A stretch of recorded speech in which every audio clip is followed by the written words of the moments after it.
Hey, Shabbat Shalom! Welcome to the stream. My name's Hillary, and I'm trying to become a Kohenet. This is my priestess project, and it's a Torah study stream. I just want to give a general FYI that since the last time I streamed, I have become a foster guardian for a cat. His name's Danzig, and I'm mentioning this because he's being good right now. But sometimes he's very mischievous, so if I have to suddenly stop to make sure he doesn't destroy something, then that might just be something I have to do. But I hope you're having a lovely day. I can't believe it's almost Hanukkah. I can't believe Hanukkah starts tomorrow. My goodness. So I'm very gratified that all my streaming software is working today. 2 weeks ago I had a bit of a snafu. It luckily ended up being an okay recording, but I can use my webcam now, which is great. So let's get started. And yeah, the parsha we are talking about today is Vayeshev. I'm going to say the prayer before Torah study. Brachat Shechina, Eloteinu Barach Ha'olam, Asher Kidshatnu B'mitzvoteha, Vitzivatnu Lesok B'divrei Torah. Blessed are you, Holy One, whose presence fills creation, making us holy through the sacred, connective action, cultivating words of Torah. So a lot happens in Vayeshev. Not only does a lot happen, it's there's one narrative and then it cuts in with a side story and then it goes back to the main narrative, which is a lot. So this is the first parsha where we really get into the life of Joseph, or Yosef. He's mentioned before, but he just mentioned that he was born. He's the first child of Rachel. And for a long time, the only biological child, because she really wanted to have children, but was childless for a long time. Anyway, so at this point, Joseph is 17, and he's living with his family in Canaan, and it's mentioned that he assists Bilhah and Zilpah in caring for his older brother's flocks. Bilhah and Zilpah are the handmaidens of Rachel and Leah, and Jacob/Israel, has children with some of them.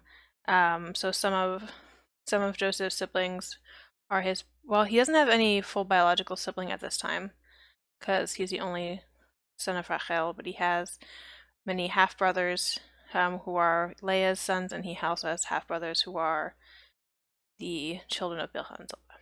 Anyway, so Joseph is the favorite son of Israel, and / Yaakov. Remember, Jacob had his name changed to Israel when he wrestled with that angel, or what is usually interpreted as an angel. And Israel gives him an ornamented tunic / which is we often call the coat of many colors in English. But Joseph's brothers are very jealous of this favoritism. And Joseph is a dreamer. He has prophetic dreams, and he dreams that he is a sheaf of wheat, and his brothers are also sheaves of wheat, and that they bow down to him. And he shares this dream with his brothers, and it does not go over well because they already don't like him because of the aforementioned favoritism. Joseph has another prophetic dream where his family are like celestial bodies. So presumably his parents are the sun and moon, and then I think his other different planets, different stars. They also bow down to him, and he tells this to his whole family. Not only do his brothers not receive it well, his father also thinks it's weird. So it's just not going over well. But he's young, and he probably doesn't realize that these are the kind of things you should probably keep to yourself. So Israel sends Joseph to tend his brother's flocks, and when Joseph gets there, his brothers conspire to kill him because they just become completely sick of him. And his brothers also kind of already start a lot of trouble. In the parsha previous to this, they kill a bunch of people, basically like raise entire towns in revenge for their sister Dinah being probably raped. We won't get into that, that's a whole other story, but they cause a lot of trouble. So Reuben, who is the oldest son, he's one of Leah's sons, he has a bit more of a good head for this stuff. He tries to stop them, but I think my interpretation is he knows he can't completely convince them not to do anything bad, so instead they say, let's just throw him into a pit. So they throw him into a pit. like a deep pit that you can't get out of. So Reuben walks away for some reason. Then Yehuda, also known as Judah, there are some passing traders. I think they're described sometimes as Ishmaelites, sometimes as Midianites. I don't know if that's because those are related tribes, but anyway, if they're Ishmaelites, they would be descendants of Ishmael, so these guys would be distantly related to them. But Yehuda proposed that they sell Joseph to passing traders, and they do so. I know I often use the Hebrew. Should I say Yosef? I don't know. I try to use Hebrew names. For some reason, I feel it feels natural to call him Joseph. I don't know if this matters. Oh, and I do want to say, just in general, I know most people who watch this don't have Twitch accounts, but if you do and you want to comment, please feel free to comment at any time whatsoever. You're not interrupting me at all. I don't know. I feel comfortable using the English word for Joseph, so I'm just going to do that. But they sell Joseph to the passing traders, which is Yehuda's idea. So they dip his tunic, his fancy tunic that his dad got for him, in goat's blood to convince Israel that he was killed by wild beasts, and this works, and Israel is absolutely devastated by the death of his son, or what he thinks is the death of his son. So Joseph is sold to Potiphar, who is one of Pharaoh's courtiers in Egypt. So now he's in Egypt. And then we have a cliffhanger, and we come to a side story. So Yehuda moves away from his brothers of his own volition, and he gets married, and he has 3 sons. Their names are Onan, and Shelah. Excuse me. Yehuda arranges a marriage for to Tamar, and God is displeased with and kills him. The text doesn't say why, it just says that God just strikes down for some reason. And in something called Levirate marriage, which we'll talk about, that's very important to the story, Tamar marries Onan, her brother-in-law. God kills Onan for not properly consummating his marriage to Tamar.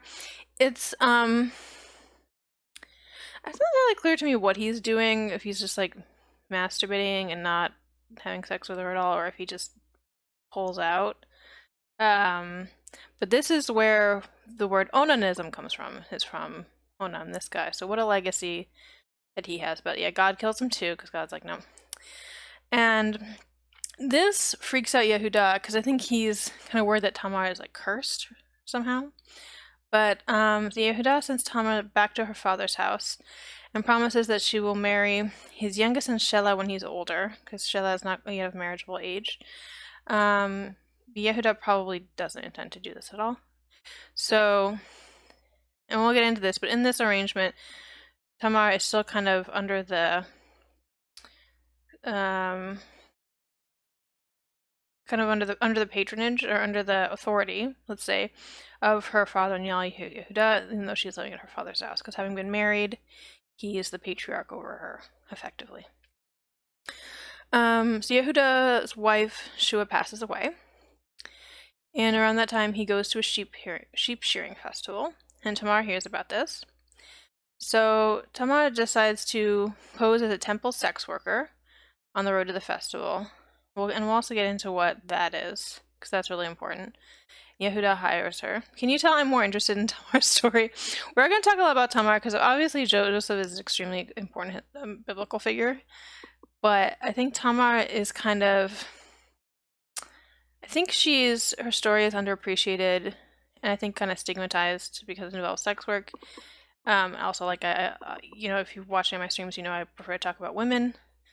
But also, the Torah spends a lot of time with Joseph. So, we're not going to be, it's not like we're going to miss Joseph. Anyway.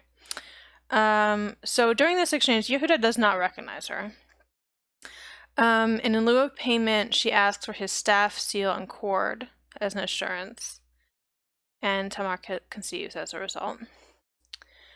There's also a thing he tries to send payment of, I think it's a goat. He sends his friend to find her, to give her the goat, but his friend can't find her. Anyway, but then later Yehuda hears, somebody tells him, there's some gossip or something, that Tamar has been sleeping around and that she's pregnant. And as the patriarch, he would be responsible for that and responsible for dealing with her, because her doing that is a violation of her marriage vows and not considered right in this culture. And he says, "Let her be burned," which is a very extreme response. So Tamar goes to see him and shows him his possessions, the ones that he gave her when in exchange for sex. And she says, "I'm pregnant by the person to whom these belong." And Yehuda admits his fault. And later, Tamar gives birth to twin boys, and this is the another case of ultimogeniture. Ultimogeniture is where the youngest sibling receives the birthright or receives some privilege, where typically the older sibling would, because when the older sibling does, it's called primogeniture. Anyway, her twin boys are Peretz and Zerah, and or maybe it's Zerach in Hebrew, I can't remember, but and this is the famous thing with the red cord, where one sticks his hand out of her womb, and the who would they be? Like the midwife. The midwife here goes my cat, so I'm going to keep an eye on him. The midwife ties a cord to indicate that Zerah was the first one, but Peretz is the one who becomes the ancestor of King David. So that's the end of the side story. And then we go back to Joseph. And he's still owned by Potiphar. He's still enslaved. He's doing pretty well. And he's essentially in charge of Potiphar's household. Excuse me. This is a thing that Joseph does a lot. He gets in really bad situations, but he makes the best of it. He becomes whatever inferior position he's in. He becomes like the highest ranking whatever he can be in that situation. We'll see this again later. But so Potiphar's wife comes on to Joseph really strong and really aggressively, and Joseph refuses to have sex with her. And in retaliation, Potiphar's wife frames Joseph for attempted sexual assault, and Joseph goes to jail as a result of this. And again, Joseph manages to do well in a really crappy situation, which maybe is a lesson for all of us. But he does really well in jail, so he's put in a leadership position above the other prisoners. And him being a dreamer and a dream interpreter, he interprets the dreams of an imprisoned cupbearer and an imprisoned baker. And he predicts from the cupbearer's dream that he will be reinstated as the cupbearer and be working for Pharaoh again. And he interprets the baker's dream as meaning he will be executed and that his head will be up on a pike. And both of these predictions come true. So when the cupbearer is freed, Joseph asks him basically to put in a good word with Pharaoh, like tell Pharaoh about me. Maybe it'll help me get out of jail. But the cupbearer forgets about him. And Joseph remains imprisoned. And as of the end of this parashat, anyway, he is still imprisoned. So that's where we are. I'm going to start with talking about Tamar, because like I said, I'm very interested in her. And then we'll talk about Joseph a little bit. So, we're going to review this long passage here. Yehuda got a wife for Er, his firstborn. Her name was Tamar. But Er, Yehuda's firstborn, was displeasing to the Lord. The Lord took his life. Again, not specified, unless the Hebrew hints at something, but I don't know. Then Yehuda said to Onan, "Join with your brother's wife, and do your duty by her as a brother-in-law, and provide offspring for your brother." But Onan, knowing that the seed would not count as his, let it go to waste whenever he joined with his brother's wife, so as not to provide offspring for his brother. What he did was displeasing to the Lord, and he took his life also. When Yehuda said to his daughter-in-law Tamar, "Stay as a widow in your father's house until my son Shelah grows up," for he thought he too might die like his brothers. So Tamar went to live in her father's house. So this is an example of levirate marriage, and I'm gonna read this from Deuteronomy, and then we'll talk about it. So when brothers dwell together, and one of them dies and leaves no son, the wife of the deceased shall not be married to a stranger outside of the family. Her husband's brother shall unite with her. He shall take her as his wife and perform the levir's duty. The first son that bears shall be accounted to the dead brother. that his name may not be blotted out in Israel. But if the man does not want to marry his brother's widow shall appear before the elders in the gate and declare, my husband's brother refuses to establish a name in Israel for his brother. He will not perform the duty of a levir. The elders of his town shall then summon him and talk to him. If he insists, saying, I do not want to marry her, his brother's widow shall go up to him in the presence of the elders, pull the sandal off his foot, spit in his face, and make this declaration, thus shall be done to the man who will not build up his brother's house, and he shall go in Israel by the name of the family of the unsandaled one. Okay, so what we're seeing here is if a brother dies without any children, I don't know if this is children or male children. Yeah, the first son. Okay, so if he doesn't have a son. And for it looks like Tamar did not have any children. This is again tough because we don't know if daughters were not mentioned because they're not considered significant enough. But any children that Tamar would have as a result of this union would have been considered heirs' children, even though they would have biologically been Onan's children. So the text tells us that Onan doesn't like that, and he doesn't like that the child wouldn't even be considered his, and that's the reason why he won't properly consummate his marriage with Tamar and give her children. And as you can see from this passage, that's a big social taboo that is an obligation that he has. We talk a lot about, this is a very intensely patriarchal society, and I'm not saying that's a good thing because I would not want to live under this society under any circumstances, but we talk a lot about the privileges and the power of the patriarch, and we don't talk about the responsibilities that come with that, because a lot of responsibilities, including really unpleasant ones, come with that responsibility of being considered a patriarch in ancient Near Eastern society, and this is one of them. This is one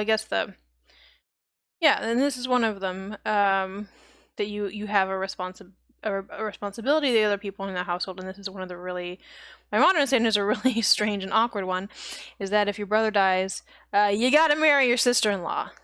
You just gotta do it, or at least give her a child.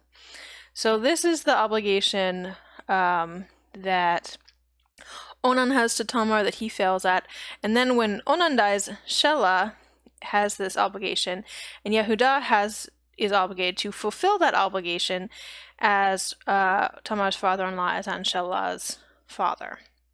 Okay.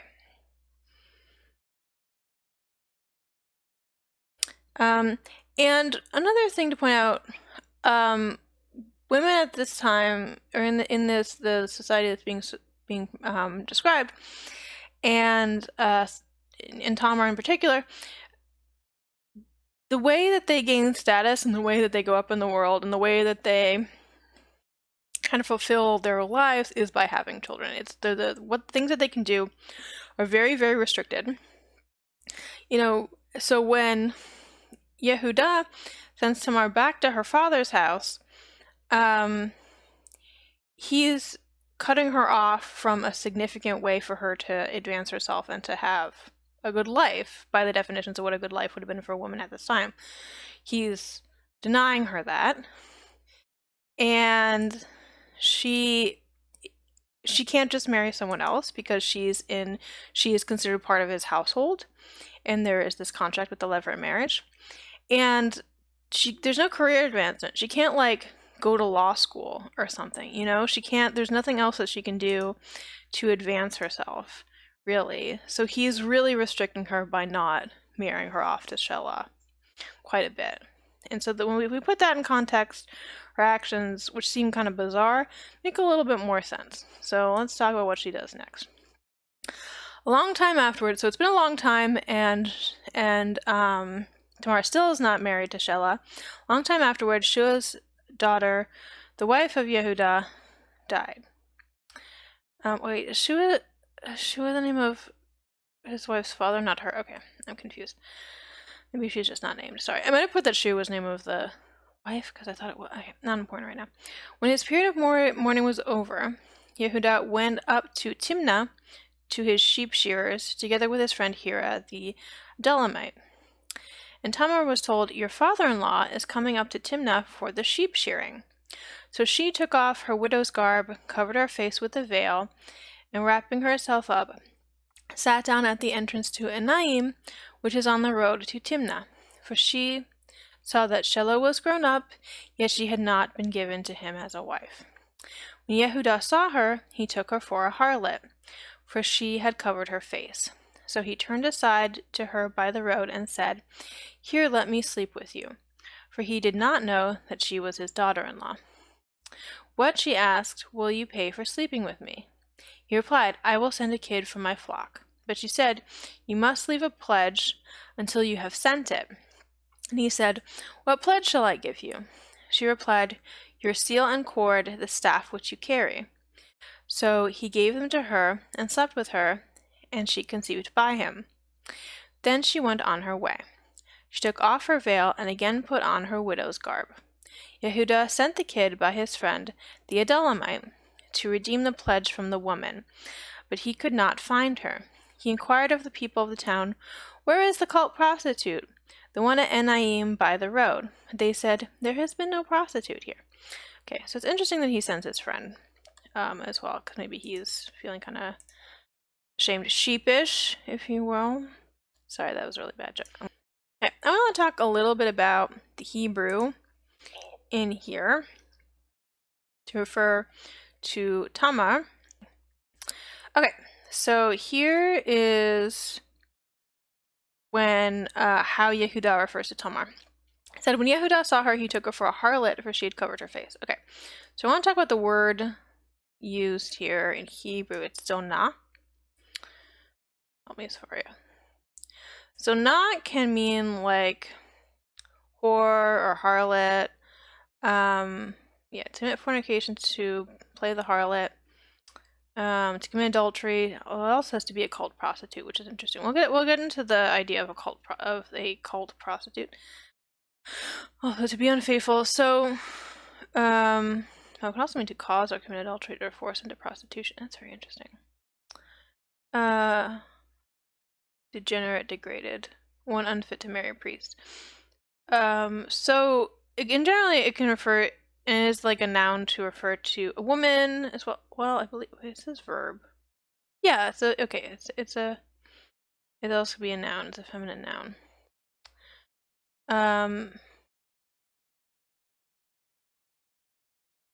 So it's a woman whose sexual activity is not considered to be permissible or valid by convention. Let's define it that way. But a different word is used to refer to her later by Yehudah's friend, the Adullamite. I think it's on 21.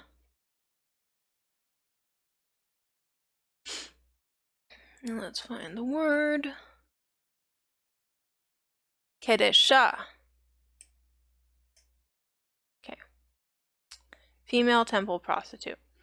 This is tough to translate because we literally don't have a word in English for Kedeshah because temple, like sex workers or sex worker, I feel like I'm not a biblical scholar, so I mean I could be wrong with this, but my opinion is I feel like even sex worker or prostitute is kind of wrong because they imply something doing kind of sexual activity as your job, but one that has no religious significance, because there's no such thing as this in our culture, so it's hard for us to have a word for it.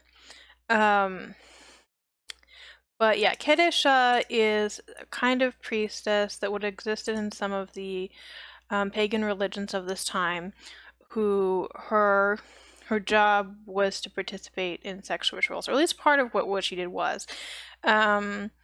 Because sacred sex was connected to fertility, to the fertility of the land, so it was considered to be important in some of the religions that the early Israelites would have been around, but it would not have been, as far as we know, part of Jewish practice. And not only women were involved in this too. You see, this is female temple prostitute in the Safari definition, so I think it would be Kedesh, be a male who did this as well. And so Yehuda's friend, Delamite, he does not use Zonah. He recognizes that she's affiliated with some kind of religious order. And the word is used again when he said, so he returned to Yehuda and said, I could not find her. Moreover, the townspeople said, there has been no prostitute here. And again, it's translated as prostitute, but the word is, again, Kedesha. So, that is very interesting. I think I got a quote, yeah.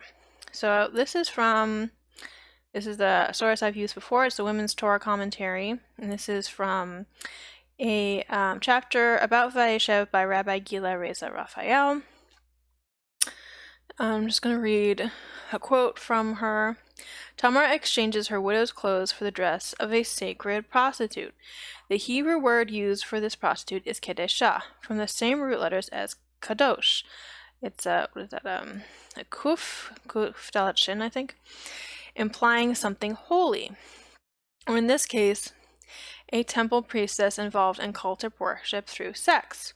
She intercepts Yehuda on his way to the annual sheep shearing festival, perhaps involving fertility rites. Yeah, so there seems to be, and again, these, I guess there are Israelites in a way, because because Joseph is referred to as a Hebrew later in this parasha, but actually, I'll see if I can find that. I don't think I put that in my notes. But this is a time before Jewish worship was codified, and also some of the people that we're interacting with might not be Hebrew, might be from different cultures. So there's definitely there are different religious practices here that are part of the landscape, including temple sacred sex, and Tamar is using that institution in her deception. So let's read on and we can talk more about this. About 3 months later, Yehuda was told, your daughter-in-law Tamar has played the harlot. In fact, she is with child by harlotry. Bring her out, said Yehuda, and let her be burned. As she was being brought out, she sent this message to her father-in-law. I am with child. Oh, they didn't meet in person. I guess they sent the message. Okay.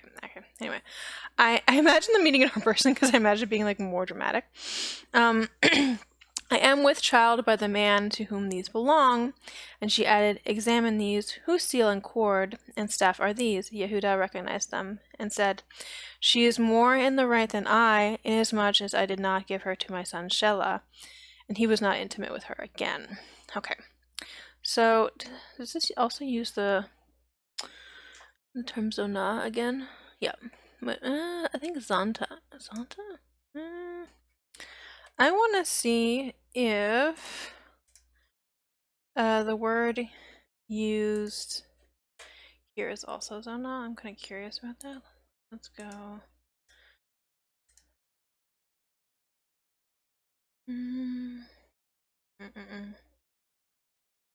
Wait. Okay. Is it? There's no definition for that.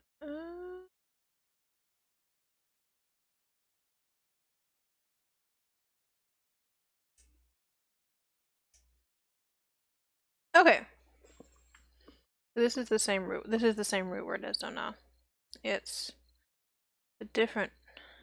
It's in noon, but that means adultery, fornication, prostitution. Okay. Good to know. So Tamar wins. She got what she wanted. She got progeny. And she ends up having twin sons, as I mentioned. And it's interesting to note because you think, she didn't have sex with Shelah, she did with her father-in-law. Wouldn't that not be right? But the thing is, him being part of the family unit, being a male in the family unit, he actually is potentially obligated as well. So it would have been acceptable for her to marry him if she couldn't marry Shelah. So she was actually in the right. she found a loophole. She figured it out. and she won, and she ends up being in the right. And it and Tamar and her actions get so stigmatized, but the narrative treats her as if she is correct, and that she, in a strange way, advocated for herself and got what she wanted out of the situation. So I'm going to read, this is more from Women's Torah Commentary. So I've been talking a lot on this stream about how the matriarchs of Genesis is according to the theory of Sabina Tubal, but she's not the only one to point this stuff out. On the matriarchs of Genesis, some of the things that they do make more sense if you interpret them as being priestesses or being members of some sort of religious order. Tamar is not considered a matriarch, but she also, well, obviously she posed as some kind of temple priestess, so that's very overt. But our friend Rabbi Gila Reza Raphael, in her chapter on the Women's Torah Commentary, also has some interesting observations that I will read. Evidence from the law of Lipi Istar of Isin and other Middle Assyrian law codes states that a harim 2 temple prostitute, I guess kind of like a Hedisha, was sexually active, could marry, but was forbidden to have children. Tamar was to be punished then, for as a priestess, she would have been forbidden to have children. There are other parallels with the Genesis 38 story that might suggest Tamar's role as an ancient priestess. Onan pours his seed on the ground, perhaps to keep Tamar, a hierodul, another word for temple priestess, from getting pregnant. Execution by burning was specifically applied to female temple personnel condemned for transgressions. Fire was used because the executed were holy. This is similar to the injunction about the priest's daughter, who must be burnt because her sin desecrates her father's priestly holiness, in Leviticus 21:9. This may explain why Yehuda uses the penalty of burning instead of stoning, which was the usual punishment for sexual crimes. So remember, one of the hints to some of the matriarchs of Genesis being priestesses is the fact that they didn't have children or had them later in life, or for a long period were childless. And the same is true with Tamar.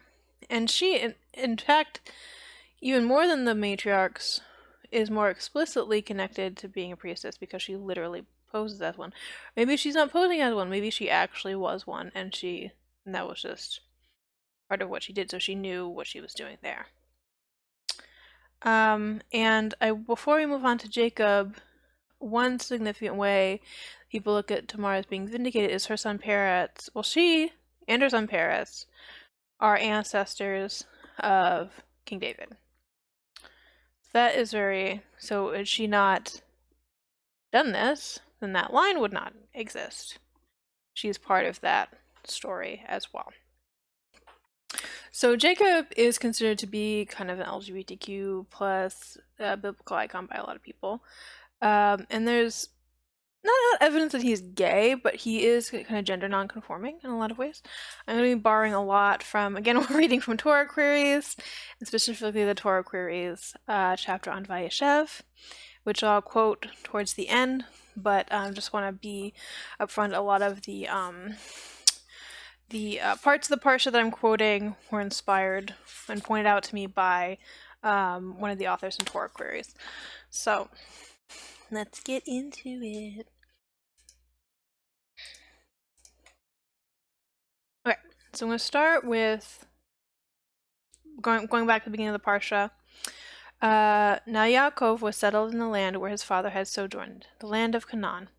This, then, is the line of Yaakov.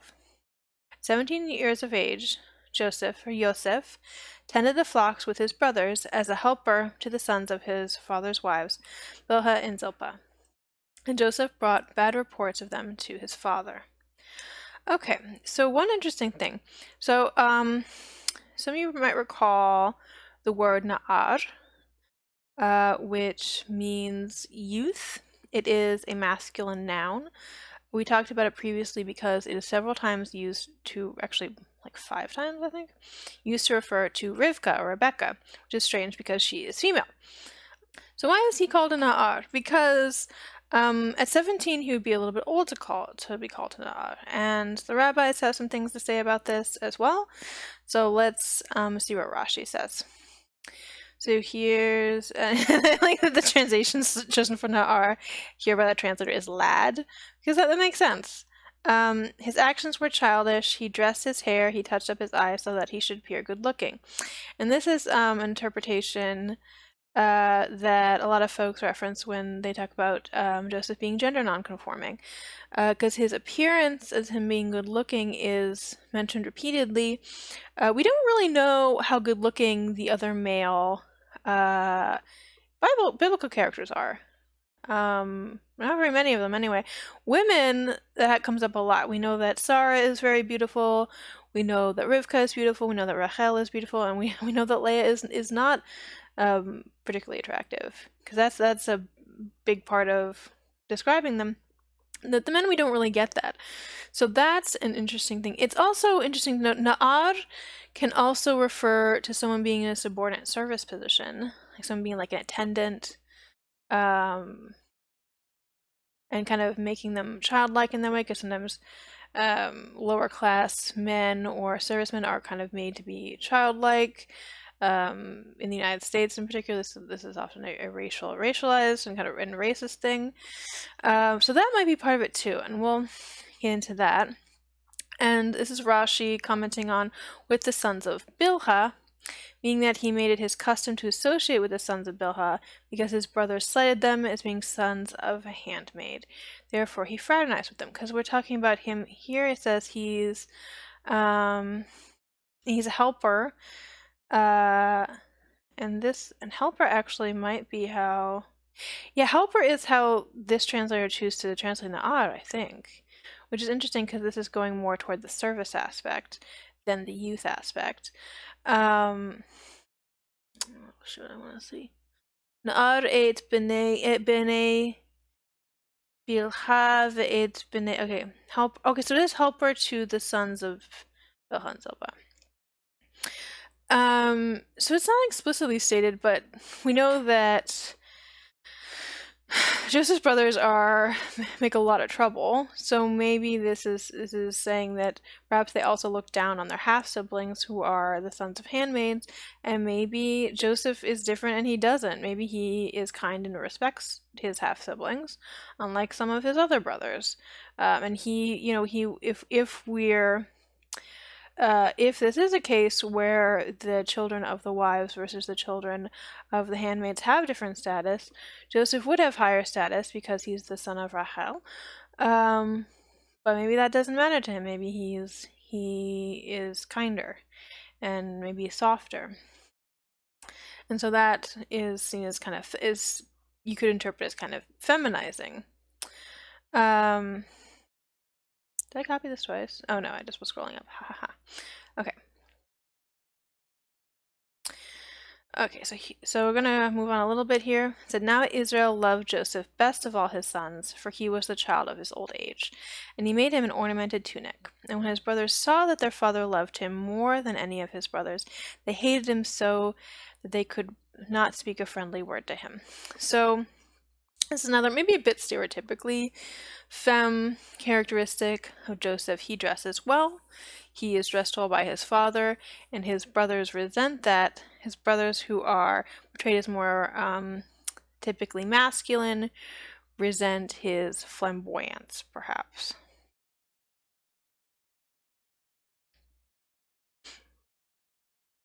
Another thing about Joseph, he's a dreamer. His dreams are very important to him. He likes to talk about his dreams. He's good at interpreting dreams, which is a bit of a more sensitive thing to be concentrating on. This is later on in the parsha when Joseph goes to help his brother tend the flocks. They saw him from afar, and before he came close to them, they conspired to kill him. He said to one another, "Here comes that dreamer.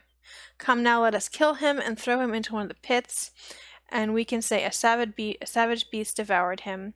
We shall see what comes of his dreams." So they throw out dreamer like an insult. They don't even refer to him by his name.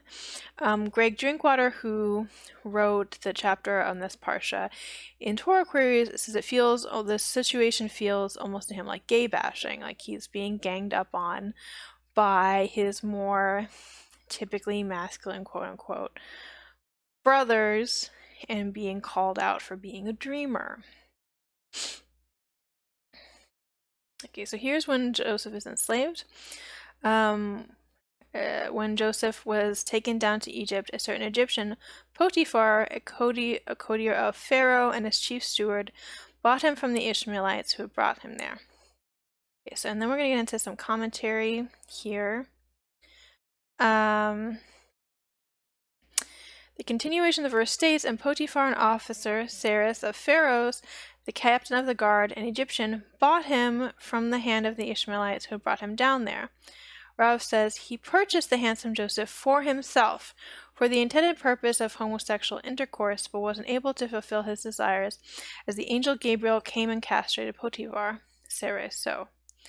Then Gabriel came again and further mutilated him, Pharaoh. I don't know what all these words mean, I'm sorry, but I'm going to hopefully help parse some of this. In the same part of his body. This is alluded to in the verse that write Potiphar's name differently. Additionally, he is written Potiphar. In the end, it is written Potipharah. The change in his name indicates a part of himself was mutilated. So, and I was helped again by Greg Drinkwater in parsing this a little bit. So this again, there's kind of like a homosexual interpretation brought onto this part, again because Joseph is identified as being very attractive. So the rabbis, there's an assumption here that he was purchased to be a sexual plaything of Potiphar, and that was only prevented because the Archangel Gabriel mutilated Potiphar. I think this is because Potiphar's name or his position, the word is from the same root as or similar to or is for eunuch. So it's thought that Potiphar is a eunuch. And it's not that I believe the Archangel Gabriel is also the archangel related to dreams. So maybe that is why he's the one who is looking after Joseph. And it's also speculated that's the reason why Potiphar's wife goes for Joseph, because she doesn't have a sexual relationship with her husband because he's a eunuch. I don't have a particular opinion on that, but that is some of the interpretations of this parsha. And the another reason why some people identify Joseph as being in some way queer is because he declines to have a sexual relationship with Potiphar's wife. Which I think is a little bit oversimplistic, because him having a sexual relationship with Potiphar, with the wife of the person who owns him, could put him in a lot of hot water, and he ultimately does anyway, even though he refuses. And he gives, in his own words, an explanation in the parsha that he considered to be immoral as someone who works in that household. So, but what we're getting at is there are a lot of little hints here and there that see Joseph as being queer in some way. Oh no. No, I keep getting computer problems. Oh. Sorry, everyone. I fixed a lot of the things from 2 weeks ago, but I think it wasn't. Okay, now it's back. I don't know. So I'm going to end with this quote. This is by Greg Drinkwater in the chapter Joseph's Fabulous Technicolor Dreamcoat in Torah Queries. Ultimately, the psychological and sexual evidence for Joseph as a gay figure remains indirect and vague. But do we really need explicit reports of sexual behavior or ambiguous gender identity to look at Joseph in a new light? Attempts to claim Joseph as a biblical gay forefather might be a stretch, but we can understand him as being in some way queer, because Joseph shares something in common with many LGBT people. He is, at every moment of his life, a man apart, outsider dwelling on the inside, a man chosen by his father and by God for great things. So yeah, I mean, is Joseph gay? Probably not. But is he maybe, could we call him somewhat gender non-conforming? Could we say that he conducts himself in his way that is not typical for men in this age? Yeah, and that is pretty powerful in and of itself. So, that is all I have for you for today. Thank you so much for joining me. Chag Hanukkah Sameach. I can't believe it's Hanukkah tomorrow. I mean, I know it's early in the year, but I still can hardly believe it. It's almost December too. I'm checking in my date book. Whoops, sorry, I'm making lots of noises. When my next stream will be, because I have not taken a look. So let me look so I can tell you when my next stream will be. So it's going to be December 11th? Yep. Okay. So my next stream will be Saturday, December 11th at 2 p.m. Eastern, and the parashat will be Vayigash. So that is Saturday, December 11th, 2 p.m. Eastern, Vayigash. Thank you so much for joining me. Shabbat Shalom. Chag Hanukkah Sameach. Happy Hanukkah. And I will see you next time.